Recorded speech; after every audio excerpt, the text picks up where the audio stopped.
Povo de Deus, boa noite, paz seja convosco. Amém? Depois de 2 dias fora do ar, estamos de volta com a nossa live ao vivo, aqui pela nossa TV IEQ Quadrangular. Você acessa pelo www.ieqjaguaquara.online, que também está sendo retransmitido pelo nosso canal no YouTube. Qual é o endereço do nosso canal no YouTube? www.youtube.com/c/quadrangular Jaguaquara. Amém? Eu sou o pastor Rivelino e eu falo com você todos os dias nesse horário às 20 horas, trazendo uma palavra de fé, um estudo da palavra de Deus, das 8 às 9, das 20 às 21 horas, de segunda a sexta-feira. Mas segunda e terça nós tivemos um problema na retransmissão da nossa TV IEQ Jaguaquara, né, nossa web TV, e ficamos sem o nosso estudo. Então nós vamos voltar hoje, de onde nós paramos na última sexta-feira. Amém? Nós estamos falando sobre a disciplina do reino, e como eu falei na sexta-feira, um assunto pouco estudado pelas igrejas, um assunto pouco ministrado nos altares das igrejas, né? Mas dentro da palavra de Deus. Por isso, pegue a sua Bíblia, pegue lápis, pegue caneta, papel, caderno, uma agenda, onde você puder anotar, e vamos juntos comigo nesse estudo. Eu queria que você fechasse os seus olhos e junto vamos fazer uma oração inicial, pedindo ao Espírito Santo de Deus que venha nos instruir, pedindo ao Espírito Santo de Deus que venha nos ensinar, para que possamos, ser como obreiros aprovados, que não tem do que se vergonhar e que maneja bem a palavra de Deus. Dia chuvoso em Jaguaquara, parece que já estamos no inverno, mês de junho. Vamos orar, abençoando sua casa, abençoando sua vida, para que esse mês de junho seja o mês da nossa vitória. A Bíblia diz: creia somente e verás a glória de Deus. Amém? Pai amado, nós te adoramos, Senhor. Tu és o nosso Deus, Deus que vive e que reina para todo sempre. Nós cremos no teu poder, cremos na tua palavra, cremos na tua presença, meu Deus, a presença da tua glória. Sabemos que tu és Deus onisciente, onipotente, onipresente.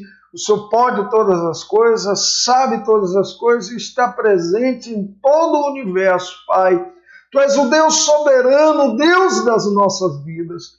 E agora, Pai, nós vamos para uma hora de estudo.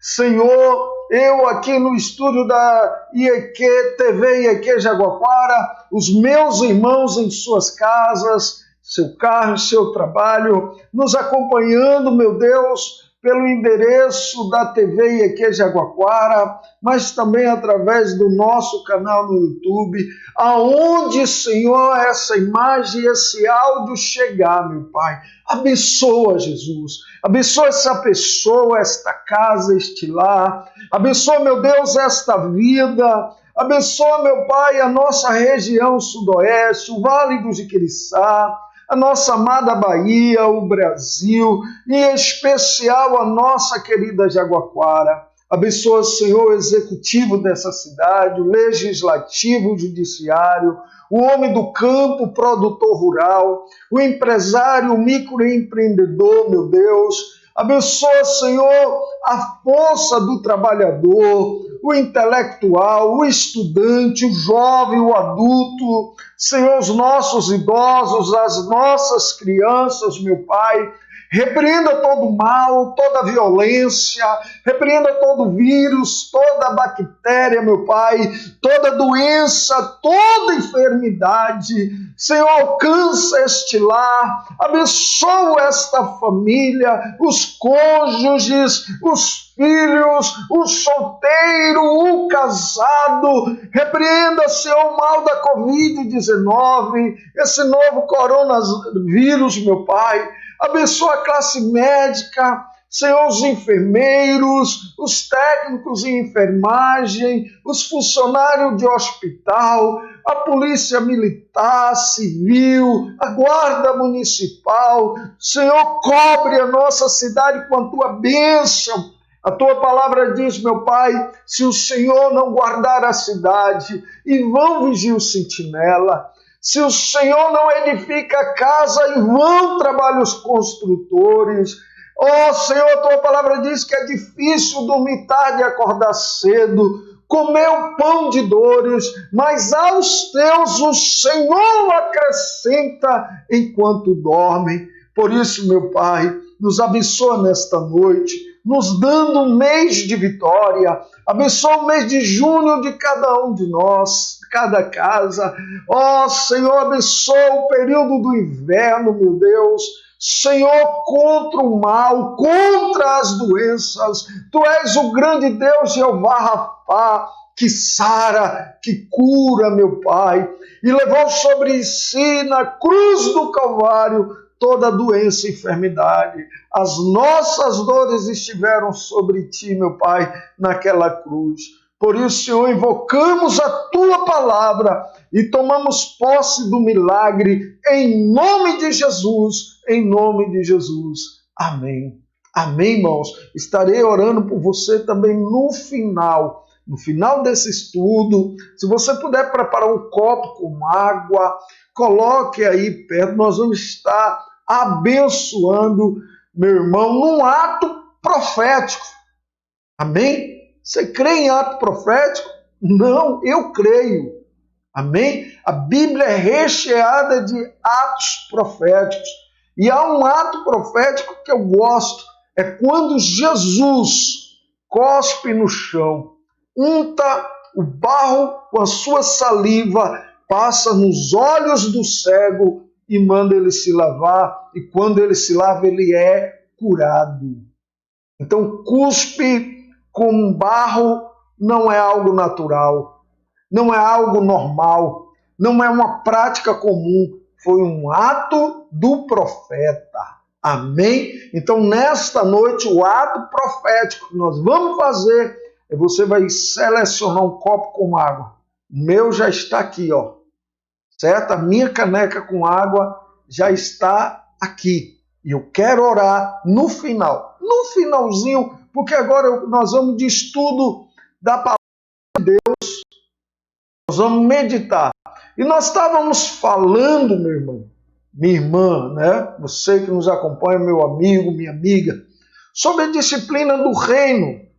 Nós já começamos e já damos o estudo na sexta-feira. Você que perdeu na sexta-feira, nos acompanha agora ao vivo, mas depois você pode ir no nosso endereço da nossa TV IEQ Jaguaquara, que é www.ieqjaguaquara.online, que está lá. Você vai ver a disciplina do reino, um vídeo, e você vai poder assistir. Também logo depois vai estar esse aqui. Aí você pode rever, você pode analisar, você pode meditar, acompanhando com a palavra de Deus, e Deus vai falar ao teu coração. Amém? Então, de onde nós paramos, é preciso que você entenda que cada salvo receberá de acordo com suas obras. Estou falando de salvo. Amém? A disciplina no reino é só para os salvos, certo? O ímpio será julgado no grande trono branco. E esse julgamento do grande trono branco é no final do reino. Depois do reino, ressuscitarão os mortos em Cristo, se unirão a esses, aqueles que até viveram aqui no período milenar, mas sem salvação, experimentou aí o que é um reino, uma terra governada por Jesus, e no julgamento do grande trono branco é só para receber a sentença. Mas antes disso haverá um outro julgamento, que é o julgamento dos salvos. Olha o que diz a palavra de Deus em 2 Coríntios, capítulo 5, verso 10. Porque importa que todos nós quem, meu irmão? Paulo estava falando para a igreja do Senhor Jesus. Ele não estava pregando para uma multidão de não salvos. Paulo não estava dirigindo essa mensagem para ímpios. Ele estava pregando para a noiva, para o corpo de Cristo, para nós, a igreja do Senhor, para nós, os salvos. Então ele diz assim, porque importa que todos nós compareceremos perante o tribunal de Cristo, para que cada um receba segundo o bem ou mal que tiver feito por meio do culto. Então presta atenção. Antes de continuar, eu estava conversando com um amigo, e outros amigos já me falaram isso. Falou, mas pastor Riva, isso parece o purgatório. Nada a ver, meu irmão. Eu estudei a doutrina do purgatório. E não tem nada a ver com a disciplina do reino. Na doutrina do purgatório, o cara não se salvou em vida. E segundo a doutrina do purgatório, ele tem uma chance após o morto, que é justamente passar por purgatório. Para cada pecado venancial, ele terá 1 ou 2 dias no purgatório e sairá de lá salvo. Não, aqui eu estou pregando para salvos. Está na Bíblia. Antes de me julgar, antes de desligar, vamos prestar atenção e vamos para a Bíblia. Vamos estudar a Bíblia. Amém? Então quero trazer um outro versículo, anote aí. 1 Coríntios capítulo 3, verso 10 até o 15. No verso 10, Paulo começa falando assim, e como sabe o arquiteto, lança o fundamento e veja cada um como constrói, como edifica sobre esse fundamento. E Paulo ele diz assim, ninguém pode pôr outro fundamento além do que foi posto, que é Cristo. Paulo está dizendo que o fundamento da nossa fé é Jesus Cristo. O fundamento da nossa salvação não é as nossas obras, é Cristo. Cristo é a base da nossa salvação. Aí Paulo continua dizendo a partir do 12 assim, e cada um veja como edifica obras de ouro, prata, pedras preciosas, madeira, feno e palha. Então Paulo diz aqui que as nossas obras, ela pode ser comparada ao ouro, obras de ouro. Capítulo 3 de 1 Coríntios, depois dos 10, anote aí, depois você estude. Não estude agora não, me ouça, anote que você pode anotar e depois analise, certo? Então ele diz que as nossas obras também podem ser obras de prata ou pedras preciosas. Mas também ele diz que a obra do salvo pode ser de madeira, que a obra do salvo pode ser de palha e pode ser de feno. Então qual a diferença dessas obras? Primeiro no valor. Ouro custa mais que prata, que pedra preciosa, logicamente mais que madeira, palha e feno. Outra coisa, a resistência ao fogo. Ouro, quanto mais você lança no fogo, mais ele fica refinado, puro, sem contaminação. Pedras preciosas e prata também não consome com fogo. Porém, nós temos outro tipo de material que Paulo fala, que é inflamável. A madeira pega fogo, a palha pega fogo, o feno pega fogo. A diferença desses três, além do valor, madeira custa mais caro que palha e feno. Ela queima menos, mais lento, vamos dizer assim, que a palha e o feno, certo? Você pega o feno, triscou o fogo, foi embora. Então, sabe o que diz o versículo seguinte? O dia. Em algumas versões da Bíblia, o dia vem com D maiúsculo, significa um dia específico, significa o dia D, o dia provará. A obra que passar pelo fogo receberá galardão. Nós estudamos há 2 semanas passadas que esse galardão é o reino. Galardão e recompensa é a mesma coisa, é o reino. Então a obra de ouro, a obra de prata, a obra de pedra preciosa é que herdará o reino. Aí diz o seguinte, depois, aquela obra que se queimar, qual é a obra que vai se queimar? A de madeira, palha e feno, certo? Sofrerá prejuízo, mas, versículo 15, mas, todavia, o tal será salvo como que pelo fogo. Você está entendendo, meu irmão? Que dia é esse? É o dia do tribunal de Cristo, que Paulo está falando aqui em 2 Coríntios 5,10. porque importa que todos nós compareceremos perante o tribunal de Cristo. Volto a dizer e afirmo, todos nós aqui todos os salvos, não inclui o ímpio, porque o ímpio não participará desse tribunal. O ímpio participará do tribunal do grande trono branco, que é pós-reino, pós-milênio. E esse trono branco, a pessoa já entra sabendo que está condenada. E seu destino será o lago de fogo que foi preparado para o diabo e os seus anjos. Aqui não. Aqui é o tribunal de Cristo para julgar os filhos de Deus. Então, perante o tribunal de Cristo, para que cada um dos salvos em Cristo receba segundo o bem ou mal, ou seja, as suas obras que tiver feito por meio do corpo. É importante observar que a gente vem em 2 semanas, essa é a 3ª semana de estudo. E na primeira semana, e se você quiser rever, está lá também na nossa web TV, né, iequejaguaquara.online, que a salvação independe da obra humana. A nossa salvação ela é garantida pela obra de Cristo na cruz. Salvos pela graça, por meios da fé. Isso não vem de vós, é dom de Deus. Então isso está em Efésios capítulo 2, verso 8, e o verso 9 diz assim, não pelas obras. O que é obra, meu irmão? Obra é toda ação humana. Tudo que você faz é obra. Toda atitude é obra, toda escolha é obra, toda ação, toda reação é obra. E a Bíblia diz que não existe obras com poder de nos salvar. Você está entendendo? E aí, na semana seguinte, nós falamos sobre o reino. Aí entra as obras. As obras não entram para salvação. Mas uma vez que você é salvo, você agora tem que buscar a ter obras de salvo, atitudes de salvo, escolha de um salvo. E essas escolhas, essas atitudes, que são atitudes de obediência a Deus, que são atitudes de obediência à palavra de Deus, te habilita para o reino. Toda vez que você age em obediência, você está edificando a sua vida para o reino. E essa edificação para o reino pode ser classificada como obra de ouro. 1 Coríntios 3, 10 ao 15.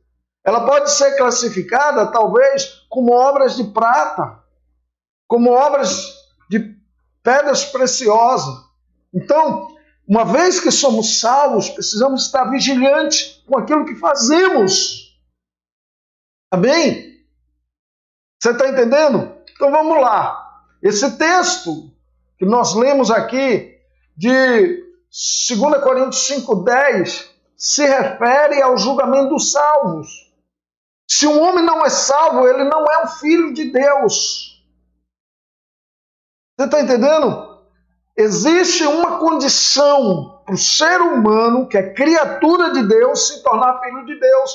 Está na Bíblia. No livro de João, o evangelista, capítulo 1, verso 12, diz: e todos quanto o receberam, recebeu o poder de ser feito filho de Deus. Então, uma pessoa que não é salva, ela não entra nesse texto de João 1,12. Se você quer ser um filho de Deus de fato e de direito, você tem que receber Jesus como teu Senhor. Não é como Salvador. Uma vez que você o recebe como Senhor, ele se torna o teu Salvador. Lembra daquela frase que nós usamos há 2 semanas atrás? Jesus só é Salvador de quem ele é Senhor. Para você entender melhor, faça uma pergunta para você mesmo. Quem tem o comando da minha vida? Faça essa pergunta. Quem comanda a minha vida? Quem destina os meus caminhos? Se é você, meu irmão, então Jesus não é teu Senhor. Certo? Se é o governo, Jesus não é o teu Senhor. Se é a cerveja, a cachaça, Jesus não é o teu Senhor. Se é o cigarro, Jesus não é o teu Senhor. Se é a prostituição, o adultério, se é o pecado, Jesus não é o teu Senhor. E se ele não é o teu Senhor, automaticamente ele não é o teu Salvador. E se ele não é o teu Salvador, porque não é o teu Senhor, automaticamente você não é o filho de Deus. Não se ofenda comigo, não se ofenda. Vá para a Bíblia. E sabe qual é a melhor notícia? Ele quer ser teu pai. Sabe qual é a melhor notícia? Ele quer ser o teu Senhor. Ele quer ser o teu Salvador. Ele quer escrever o teu nome no livro da vida. Ele quer te dar um novo nome. Amém? Então, não zangue não. Eu estou falando isso com amor. Para que você abra os teus olhos, principalmente os teus olhos espirituais. Jesus quer ser o teu Senhor e te dar uma nova vida. Um novo destino para a tua vida.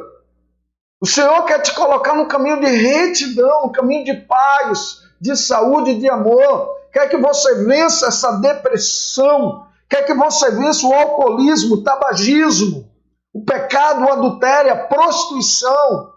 Amém? Não estou aqui para te ofender, não. Muito pelo contrário. Quero que você seja o meu irmão e eu quero ser o teu irmão. Mas para isso, você tem que entrar no princípio da palavra de Deus. E no princípio da palavra de Deus, está lá em João 1,12. E todos quanto o receberam, recebeu o poder de ser feito filho de Deus. Amém? Então, se uma pessoa ainda não é salva, ela não está qualificada para ser julgada nesse julgamento de 1 Coríntios 10 ao 15, pois esse julgamento de Deus é dentro da sua própria família, a família dos salvos. Então, meu irmão, para você entender, no futuro trono de julgamento de Cristo, seremos recompensados pelas obras feitas por meio do corpo, seja essas obras boas ou más. Se são obras boas, será uma boa recompensa. Se são obras más, também haverá uma recompensa para as obras más. E é esta recompensa para obras más que nós chamamos de disciplina. E por que isso vai existir? Porque Deus nos ama.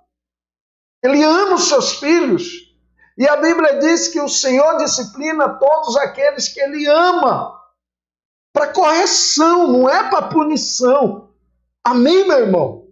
Então, se fizer o bem por meio do corpo, você receberá uma boa recompensa. Porém, se fizer o mal por meio do corpo, haverá uma má recompensa. Na epístola, segunda epístola a Timóteo, no capítulo 1, verso 18, fala de um julgamento futuro.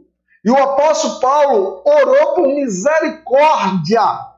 Olha o que diz 2 Timóteo 1,18. O Senhor lhe conceda naquele dia achar misericórdia da parte do Senhor. E tu sabes, melhor do que eu, quanto serviço me prestou ele em Éfeso.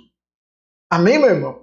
As suas obras estão sendo computadas, salvo em Cristo Jesus. Tudo que você faz. Ah, mas eu não sou mais crente. Não, meu irmão, não estou falando de membro de igreja. Talvez você parou de frequentar uma igreja, você parou de ir ao culto, voltou para os bares. Mas se um dia você entregou a vida a Jesus, recebeu Jesus como teu Senhor, teu nome foi escrito no livro da vida, toda vez que você vai no bar, toda vez que você se prostitui, toda vez que você frequenta um motel, isso está sendo computado. E isso pode ser pesado contra a tua vida. Então se arrependa hoje, ouça esse meu conselho. Bate seu joelho no chão, peça perdão a Deus. Senhor, tenha misericórdia. Sabe o que é ter misericórdia? Essa palavra misericórdia, ela vem de duas palavras, miseris e córdia, certo? Da palavra córdia vem a nossa palavra cordas, da onde surge também coração. E da palavra miseris vem a nossa palavra em português miséria. Ou seja, é o coração do Senhor apesar das nossas misérias. Quando Deus entra com a sua misericórdia, Ele não imputa sobre nós aquilo que nós merecemos. Diferente de graça. Graça é favor que nós não merecemos. Merecemos ir para o inferno, meu irmão. Morrer. Ser fulminado. Mas a graça do Senhor é a razão de não sermos consumidos. Amém? É a razão de estarmos respirando sobre a terra ainda. Amém? Então o Senhor lhe conceda naquele dia, que dia? O dia do tribunal de Cristo. Achar misericórdia da parte do Senhor, e tu sabes, melhor do que eu, quanto serviço me prestou ele em Éfeso. Então aqui o apóstolo Paulo, né, expressa o desejo de que Onéssiforo, né, nome difícil, quase falei em línguas, possa achar misericórdia da parte do Senhor naquele dia. Então, meu irmão, se no futuro, quando estiver diante do trono de julgamento, um cristão, no máximo, ele pode perder sua recompensa, né? E não for punido ou disciplinado. Então essa palavra não tem um significado. Você está entendendo? O cristão morreu, suas obras foram desqualificadas, e quando ele chega diante do tribunal de Cristo, diante do julgamento, e se no máximo ele perdeu o galardão, essa palavra de Paulo não tem um sentido. Então, Paulo esperava que o Senhor fosse misericordioso com Onéssiforo no seu julgamento, porque Onéssiforo havia ajudado muito a Paulo e tinha propagado o evangelho juntamente com ele. Então, se existisse quaisquer falhas em Onéssiforo, se ele houvesse cometido, Paulo ali esperava que o Senhor fosse misericordioso com ele. Portanto, a gente observa aqui que os cristãos não apenas precisam do perdão, mas precisam também da misericórdia de Deus na época do julgamento. Esse julgamento será no início do milênio. Então ele precisa não só do perdão, mas da misericórdia do Senhor. Caso contrário, meu irmão, eles cairão sobre a punição de Deus. Olha o que diz 2 Timóteo 4,16. Na minha primeira defesa, ninguém foi ao meu favor. Antes, todos me abandonaram. Que isso lhes seja posto em conta. Entendeu? Aqueles que me abandonaram, no dia do julgamento de Cristo, seja julgado por isso. É isso que Paulo está dizendo. O apóstolo Paulo aqui, nessa ocasião, ele estava na Ásia. E os cristãos asiáticos abandonaram o apóstolo Paulo, né? Então Paulo orou para que tal pecado não fosse levado em conta contra eles. Então, meu irmão, nós vemos aqui que no futuro Deus ainda julgará as nossas ações. Se uma pessoa salva não for disciplinada por sua conduta, né? Uma conduta desleixada nessa era, ou se ela não se arrepender após as disciplinas aqui nessa era, ela não apenas perderá o galardão, como também será disciplinada de uma forma específica.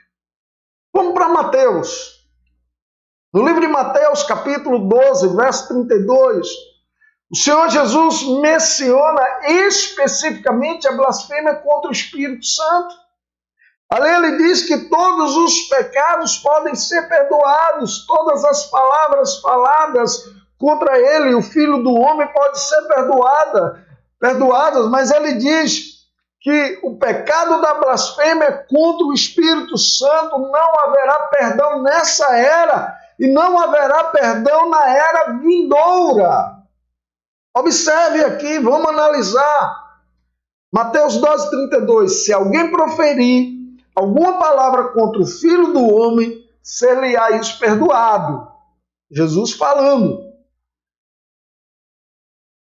Mas, se alguém falar contra o Espírito Santo, não será isso perdoado, nem neste mundo, nem no porvir.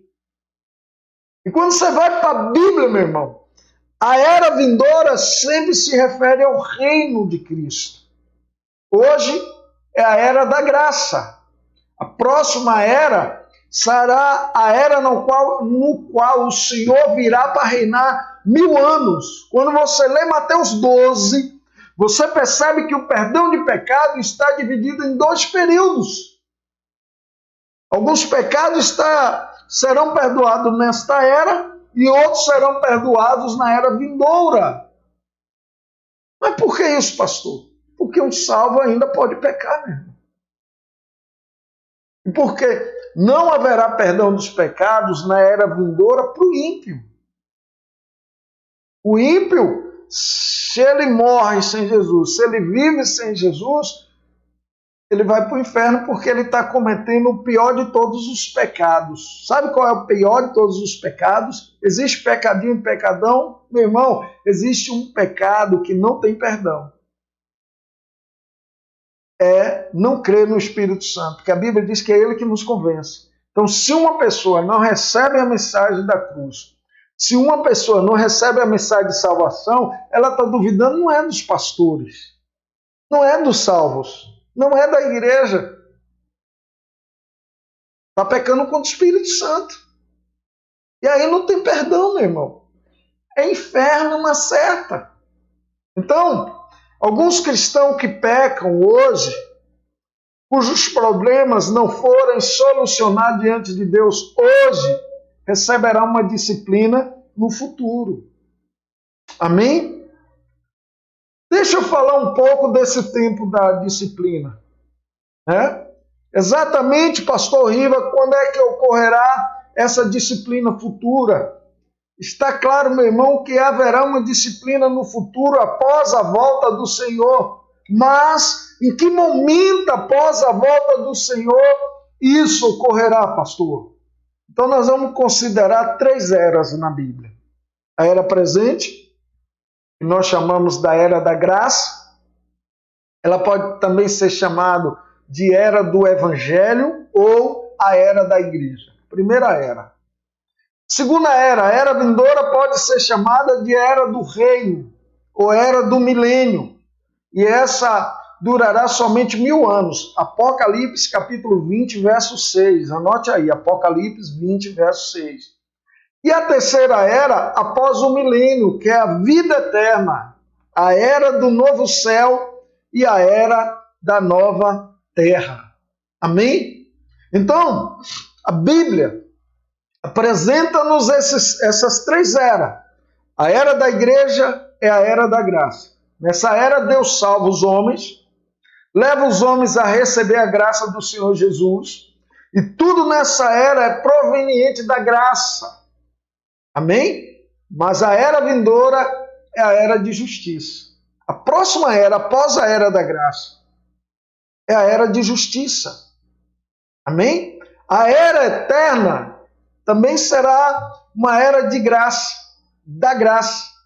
Hoje, a era é uma era da graça e a era do novo céu, da nova terra, também será uma era da graça. Contudo, entre essa era da igreja e a eterna, entre as duas, nós temos o reino, e este é todo de justiça. A justiça de Deus entra quando terminar a era da graça e antes de começar a era eterna.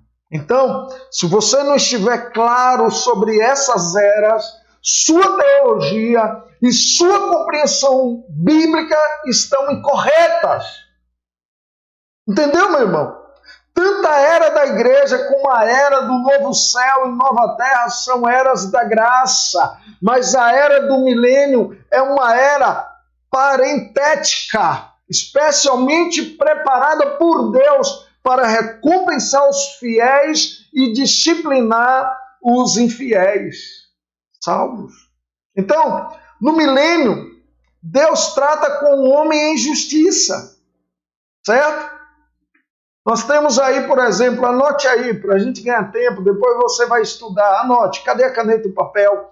Salmo 72, 12, Salmo 85, 10 ao 13, Salmo 96, verso 13, anota também Salmo 97, 2, Isaías 11, 5, Isaías 26:9.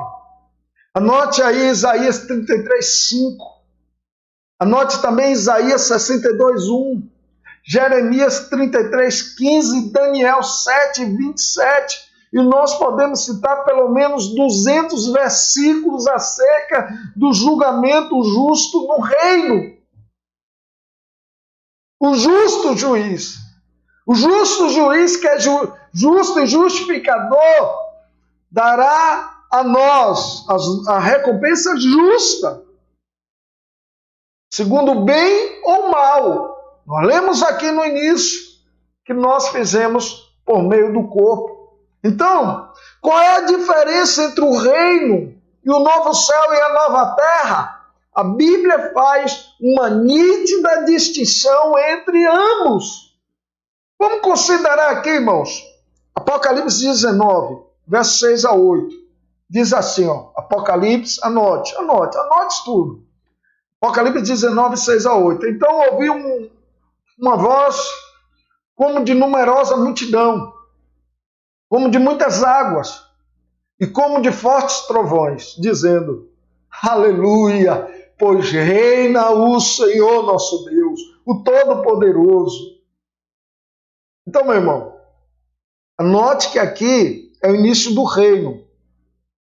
Amém? Aí continua: alegremos-nos, exultemos e demos-lhes a glória, porque são chegadas as bodas do Cordeiro, cuja esposa, a igreja, a si mesma já se ataviou, pois lhe foi dado vestir-se de linho finíssimo, resplandecente e puro, porque o linho finíssimo são os atos de justiça dos santos.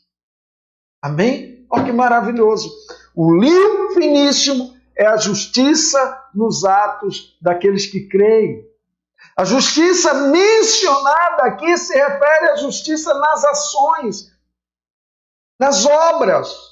E, portanto, meus irmãos, refere-se aos nossos próprios atos justos. Agora vamos ver Apocalipse 20, versículo 4 ao 6. Eu vi também tronos, e nesses sentaram-se aqueles aos quais foi dada a autoridade de julgar.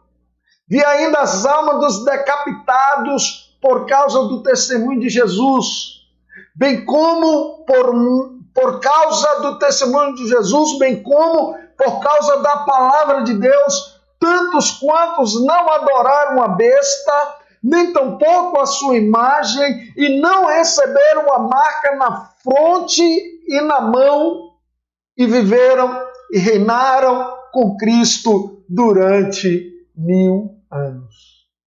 O restante dos mortos, continuando a leitura, não reviveram até se completasse os 1000 anos. Essa é a primeira ressurreição. Bem-aventurado e santo é aquele que tem parte na primeira ressurreição.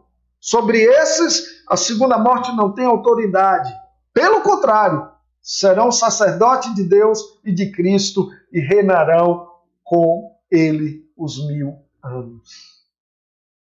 Que poderoso, irmãos.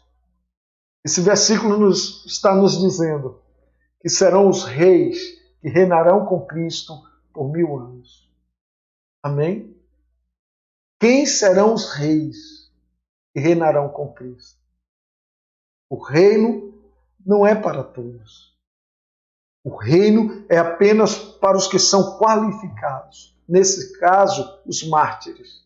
Isso nos prova que o reino milenar não é dado como um dom gratuito, como é a salvação, mas obtido por meio de boas obras diante de Deus. Então, meus irmãos, deve haver justiça específica antes que possa haver participação nas bodas do Cordeiro.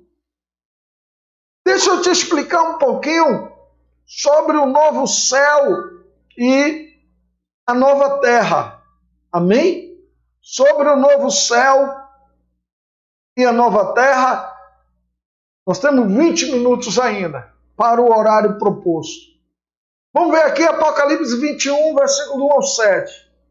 Vi um novo céu e uma nova terra. Aqui é para a gente diferenciar as eras. Nós estamos na era da graça, virá o reino milenar de Cristo, que é um reino de justiça, de justiçamento, do Senhor imperar com justiça, operar com justiça e agir com justiça. E a era do novo céu e nova terra. Eu vi novo céu e nova terra, pois o primeiro céu e a primeira terra passaram, o mar já não existe mais. Vi também a cidade santa, a nova Jerusalém, que descia do céu, da parte de Deus, ataviada como noiva, adornada para o seu esposo. Então ouvi grande voz vinda do trono dizendo: eis o tabernáculo de Deus com os homens. Deus habitará com eles. Eles serão povos de Deus, e Deus mesmo estará com eles. E lhes enxugará dos olhos toda lágrima. A morte já não existirá. Não haverá mais luto, nem pranto, glória a Deus, nem luto, porque as primeiras causas passaram. E aquele que está sentado no trono diz: eis que faço nova todas as coisas. E acrescentou: escreve, porque essas palavras são fiéis e verdadeiras. E disse-me ainda: tudo está feito. Eu sou o Alfa e o Ômega, o princípio e o fim. Eu, a quem tem sede, darei de graça da fonte da água da vida. E o vencedor herdará essas coisas, essas causas, e eu lhe serei Deus, e ele me será filho. Amém? Ao descrever o reino, a Bíblia fala acerca daquilo que o homem fez. Entretanto, meus irmãos, ao descrever o novo céu e a nova terra, não há mais menção daquilo que o homem fez. A partir do capítulo 21 de Apocalipse, a Bíblia simplesmente fala acerca daquilo que Deus faz. Deus disse que faz novas todas as coisas.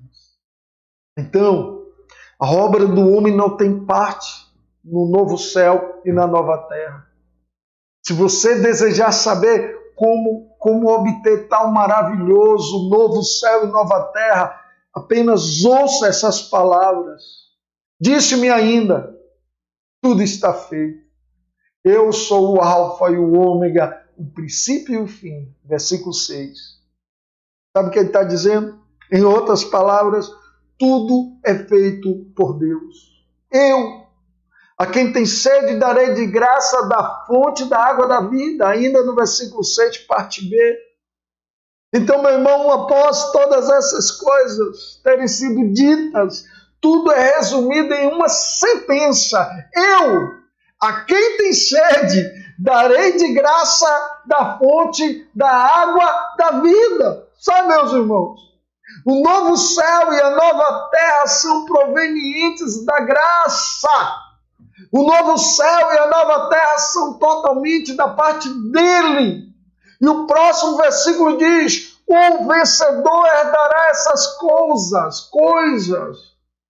Quem são, meus irmãos? Os verdadeiros vencedores a quem João, o escritor de Apocalipse, se refere, né? Os vencedores aqui diferem daqueles nas cartas das 7 igrejas no início de Apocalipse. Sabe?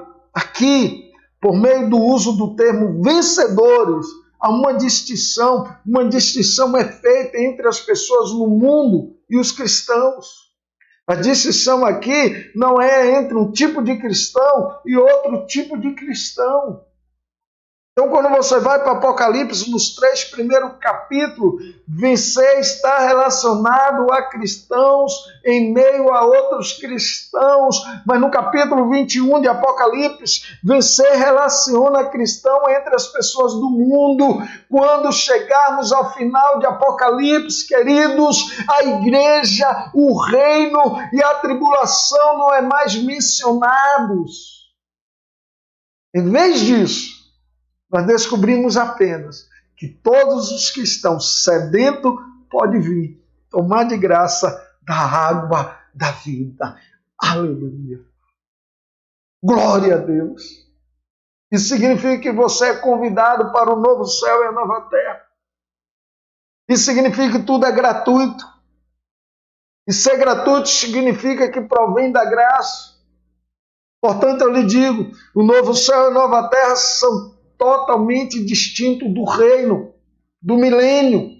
O novo céu e a nova terra são gratuitamente dados a nós. Amém? Vou orar por você no final. Mas eu preciso te dizer, o ensinamento de Apocalipse, segundo esse aprendizado em Apocalipse, nós podemos dizer que o novo céu e a nova terra, né? Deus trata com o homem na graça, no reino, entretanto, no milênio, no período milenar, período do reino de Cristo, antes dessa era do novo céu e da nova terra, Deus trata com os cristãos na justiça. Então, meu irmão, nós devemos admitir que é no reino que Deus vai disciplinar muitos. No novo céu e na nova terra, tudo é recebido gratuitamente.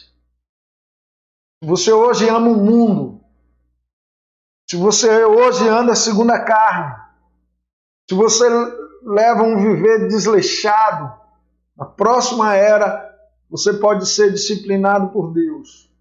Mas se amamos o Senhor hoje, se abandonamos tudo por causa do Senhor, receberemos a graça de Deus e o seu galardão, e esse é o ensinamento bíblico a respeito das três eras.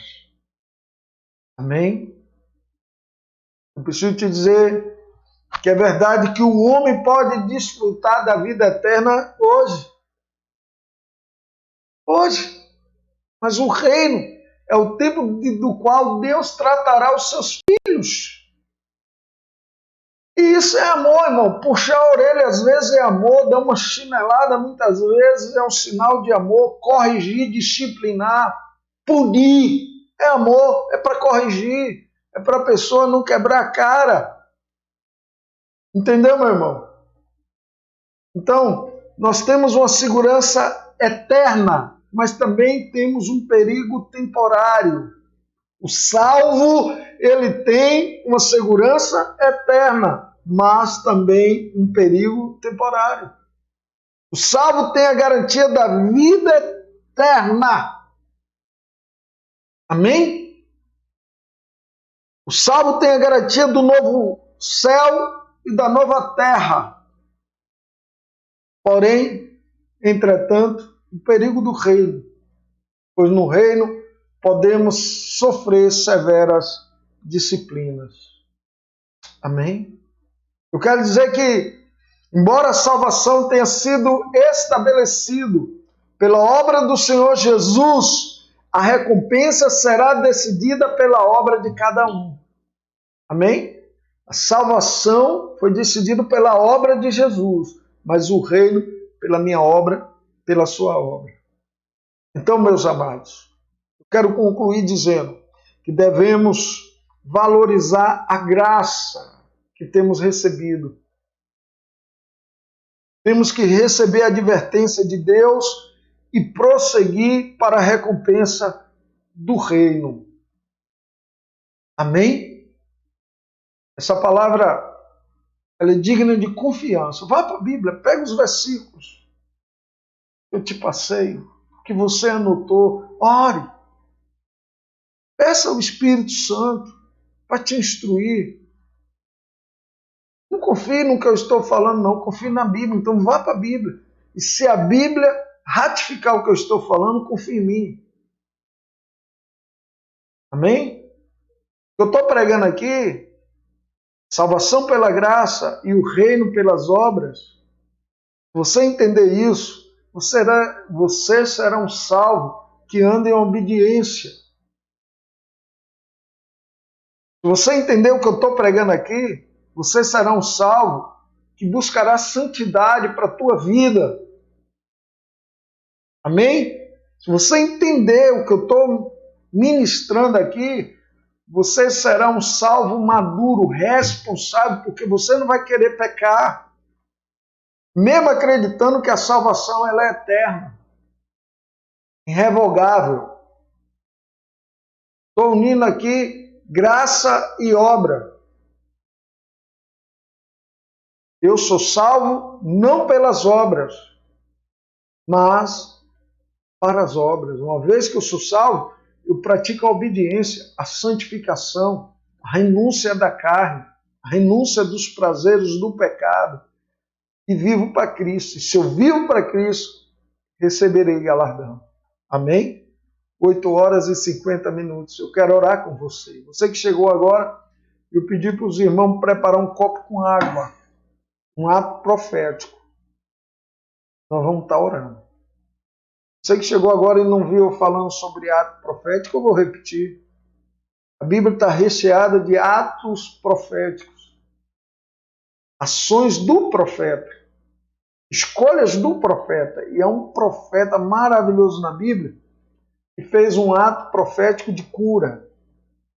Viu no chão, fez um lodo, passou nos olhos de um cego e falou, vai se lavar.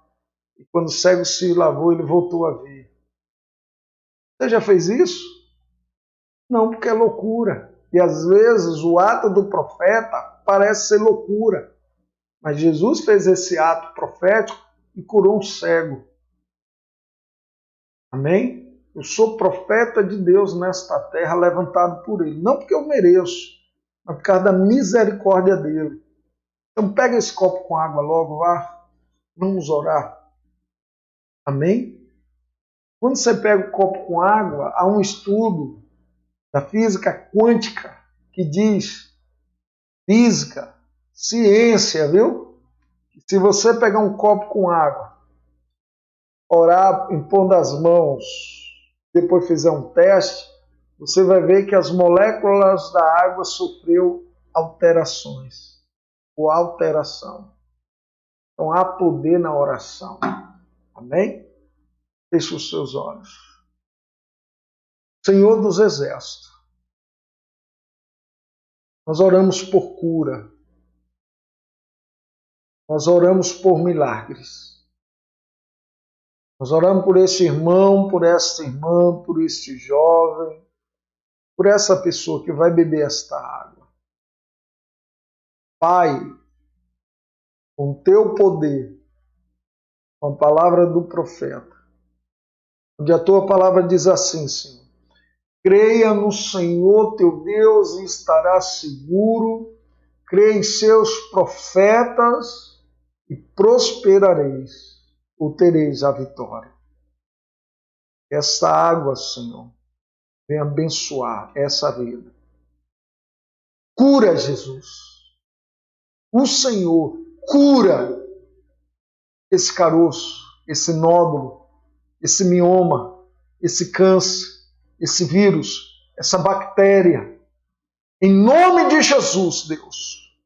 Em nome de Jesus de Nazaré, no poder do Espírito Santo, meu Deus.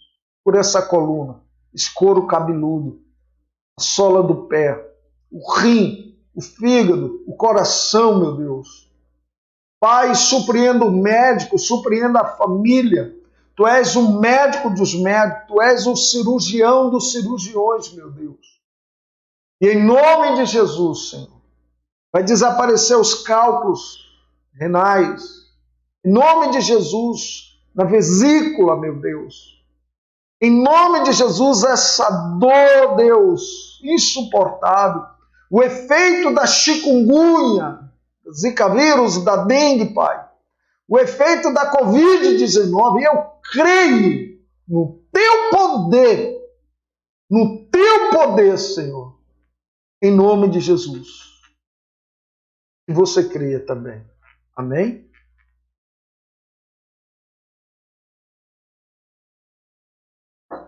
Que Deus abençoe a tua vida.